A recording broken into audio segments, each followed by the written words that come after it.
Olá! Hoje vamos explorar a clonagem molecular, muito usada para expressar proteínas recombinantes de interesse comercial e científico. Vamos aprender a isolar DNA de interesse, escolher o vetor, fazer a transformação e muito mais.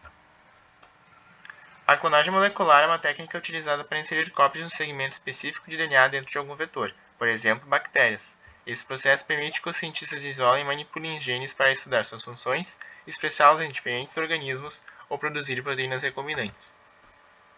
A insulina que usamos hoje, por exemplo, é uma proteína recombinante. O gene da insulina humana foi colocado em um vetor bacteriano para expressar a proteína, sendo purificada e comercializada nas farmácias em todo o mundo. O primeiro passo na clonagem é isolar o DNA que queremos clonar. Isso pode ser feito a partir de células ou tecidos específicos. Por exemplo, se queremos clonar um gene humano, começamos isolando o DNA das células humanas. Para isolar o DNA do qual vamos extrair o gene que queremos, usamos técnicas de lise celular, como a adição de detergentes, o famoso SDS, que promove a lise da maior parte das células, liberando o DNA na solução, e ainda desnaturando algumas proteínas que podem degradar nosso DNA de interesse. Esse material genético então passa por uma PCR, a reação em cadeia da polimerase, para gerar muitas cópias somente do gene que queremos, assim amplificando nossa molécula de interesse de forma exponencial. Em seguida, precisamos escolher um vetor de clonagem. Vetores são moléculas de DNA que podem transportar o DNA de interesse para dentro de uma célula hospedeira. Plasmídeos são vetores comumente usados devido à sua capacidade de replicação independente.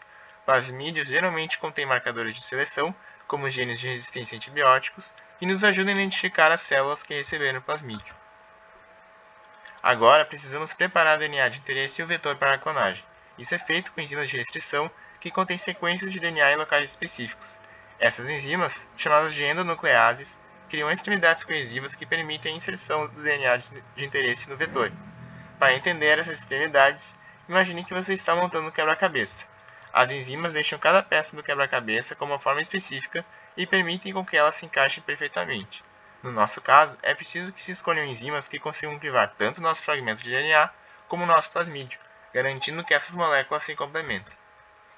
Depois de cortar o DNA e o vetor com as endonucleases, misturamos as duas moléculas e usamos uma enzima chamada ligase para unir os fragmentos de DNA, criando uma molécula de DNA recombinante circular, ou seja, um plasmídio fechado novamente, e agora contendo o DNA que queremos. O próximo passo é a transformação, onde introduzimos essa molécula circular de DNA recombinante nas células hospedeiras.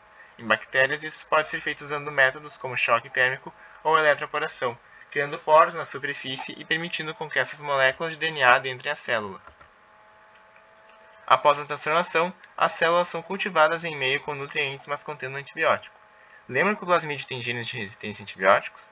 Então, as bactérias que receberam plasmídio íntegro se tornam resistentes ao antibiótico presente no meio e sobrevivem. Já as células que falharam em receber o plasmídio morrem. Essa etapa é chamada de seleção de transformantes. As colônias resultantes são então selecionadas e analisadas para verificar se o DNA de interesse foi corretamente inserido e está presente no plasmídio. Isso pode ser feito novamente com a PCR, confirmando, quando for detectada a amplificação do gene de interesse, que ele realmente está presente naquele microorganismo. Uma vez confirmada a clonagem, as células hospedeiras replicam o DNA recombinante, criando muitas cópias do DNA de interesse. Em alguns casos, o gene clonado é expresso, permitindo a produção da proteína codificada. Isso é particularmente útil para a produção de proteínas recombinantes, para pesquisa, diagnóstico ou tratamento, como a insulina explicada no início do vídeo. Esperamos que este vídeo tenha ajudado a entender os detalhes da clonagem molecular. Não se esqueça de curtir, comentar e de se inscrever no canal.